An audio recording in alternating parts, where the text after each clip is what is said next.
ఇక సూర్యాపేట జిల్లా Nereducharla SI Ravinder Naik civil మ్యాటర్లో తలదూర్చి అమాయకులపై విచక్షణ రహితంగా దాడి చేయడం కలకలం రేపింది. మేడారం గ్రామంలోని 86 సర్వేలో ఉన్న ప్రభుత్వ భూమిలో 35 ఏళ్లుగా సేద్యం చేస్తున్న బుడ్డి శీనయ్య యాదవ్, ఆయన భార్య కలమ్మ, కొడుకు నవీన్ను రవీందర్ నాయక్ చితకబాదారని సీనయ్య ఫ్యామిలీ వాపోతోంది. ఎస్ఐ దాడితో నవీన్ నడవడానికి కూడా ఇబ్బంది పడుతున్నాడు. గాయాలను చూసిన జడ్జ్ ఎస్ఐ రవీందర్ నాయక్ పై తీవ్ర ఆగ్రహం వ్యక్తం చేసినట్టు బాధితులు తెలిపారు. ఇక కాంగ్రెస్ పార్టీ నాయకుల అండదండలతోనే ఎస్ఐ దాడి చేశారని ఆరోపిస్తున్నారు. అయితే బాధితులపై ఎస్ఐ రవీందర్ నాయక్ దాడిని హుజూర్నగర్ నియోజకవర్గ సమన్వయకర్త ఒంటెద్దు నరసింహారెడ్డి తీవ్రంగా ఖండించారు. నేరేడుచర్ల ఎస్ఐ రవీందర్ నాయక్ పై చర్యలు తీసుకోవాలని డిమాండ్ చేశారు.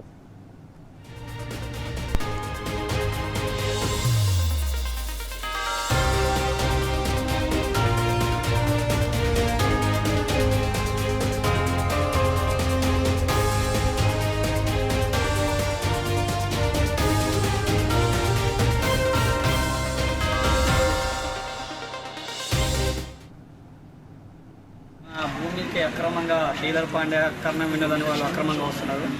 దానికి మా భూమి మీదకి వచ్చినందుకు మేము అడ్డుపోయినందుకు అక్రమంగా మా ఎస్ఐసార్ ఏజల రవీంద్ర నాయక్ గారు అక్రమైన కేసు పెట్టి తెల్లవారుజామున అర్జెంటుగా మా ముగ్గురిని లేపుకొని తీసుకొని పోయి మమ్మల్ని విచిత్రంగా మొత్తం చిత్రహింసలకు గురి చేశారు సార్.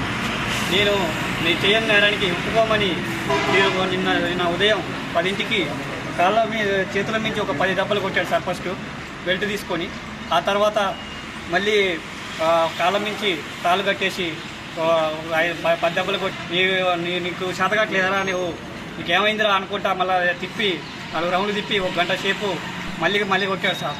కొట్టి నువ్వు ఇలా అయితే ఒప్పుకోవరా, నేరం ఒప్పుకుంటే నేను లేకపోతే నేను బతికిస్తా, లేకపోతే పెట్రోల్ పోసి అంటిస్తా, నీ మొగతనం లేకుండా చేస్తారా, నీకు పెళ్లి కూడా కాదు అని బెదిరింపులు చేసింది సార్. చేసి కోర్టుకి పోయేటప్పుడు మళ్ళీ నేరం ఇది సార్ కొట్టిందంటే కొట్టలేదని చెప్పు, చుట్టాలకు ఫోన్ చేసుకొని ఇచ్చిరని చెప్పు, ఇక మీకు మొత్తం అంతా మంచిగా చేసిరని చెప్పు, అన్నం పెట్టిరని చెప్పు, అన్నీ చెప్పు, జడ్జి గారి కాడ కొట్టిరని అసలు చెప్పకు, లేకపోతే క్రిమినల్ కేసు పెట్టి మర్డర్ కేసు కింద మిమ్మల్ని బుక్ చేస్తాను అని బెదిరించింది సార్. పక్క మీద ఉన్నానని నా పిల్లగాడిని నా భర్తను లేపుకొని వచ్చి నా బూతులు తిట్టుకుంటే నా కొడుకుని 8ంటికి నుంచి స్టార్టింగ్ చేస్తాను. ఖచ్చితంగా అర్ధగంటకి ఎక్కువ కొట్టిండు. పళ్ళని దెబ్బలని పడుతుంటే గోడు మీ దండం పెడతానంటే పనికి వాళ్ళని ఏడిపోస్తున్నదా నీకు, వాని భూమికి మీరు పోవద్దని మాట్లాడతాడు. ఎంతసేపు ఉన్నా కానీ వాడిని ఆడుంచుతాడు, మమ్మల్ని తీసుకొస్తాడు, వాడ కూర్చోబెడతాడు. మమ్మల్ని ఎంతసేపు ఉన్నా మమ్మల్ని తిట్టడం కొట్టడం, కానీ వాడిని అయితే ఏ భూమిని పోవద్దు పండగ ఎందుకు పోతున్నావు నువ్వు అని అన్నాడు. వాడేమో ఎంతసేపు ఉన్నా ఆడ మాట్లాడుకుందాము, ఈడ మాట్లాడుకుందాము, నీకు పూలనేమో మాకు 30 లక్షలు కట్టిస్తానంటే వినడం లేదు, 20 లక్షలు కట్టిస్తానంటే వినడం లేదు, సగం కావాలంటుంది అని ఫస్ట్ అమ్మమని వచ్చిండు. అమ్మకోకుంటున్నా నేను అప్పటి నుంచి నా ఎంట పడుకుంటా, మరీ 3 ఏళ్ల నుంచి నా ఆడపిల్లలు అనుకుంటా, నా మగపిల్లగాడు అనుకోకుంటా నా కొడుకుని చిత్రహింసలు పెడుతుర్రు మమ్మల్ని. ఎట్లా పోలీసు వాళ్ళు ఎందుకని చేసాయి గారిని ఇది వద్దు సార్ అంటుంటే కూడా నన్ను బయట వరకు వేసి కాగితం మీకు సంతకం పెట్టమని. ఇక సూర్యాపేట జిల్లా నేరేడుచర్ల ఎస్ఐ రవీందర్ నాయక్ సివిల్ మ్యాటర్లో తలదూర్చి విచక్షణ రహితంగా అమాయకులపై చేసుకుంటున్నారని చెప్పేసి బాధితులందరూ కూడా ఆరోపిస్తున్నారు. ఈ అంశానికి సంబంధించిన సమాచారం మా ప్రతినిధి రాము ఫోన్ లైన్ ద్వారా అందిస్తారు. అయితే రాము, ఎస్ఐ దాడి చేశారని బాధితులు చెప్పడం జరుగుతుంది, దీనికి సంబంధించి పూర్తి డీటెయిల్స్ ఏంటి రాము?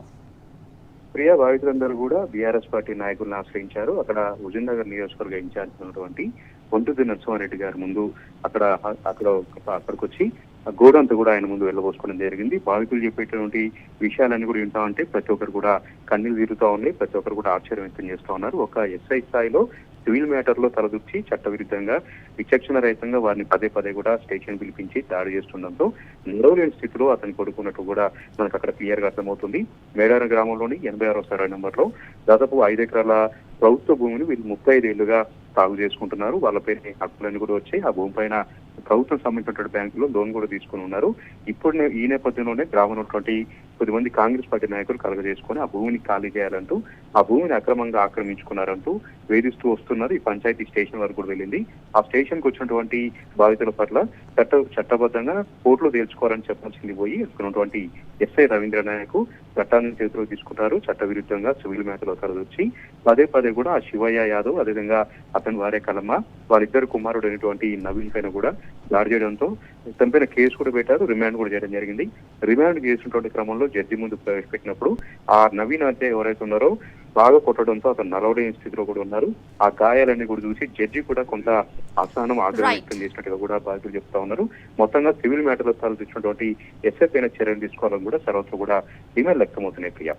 Right Ramu, thank you.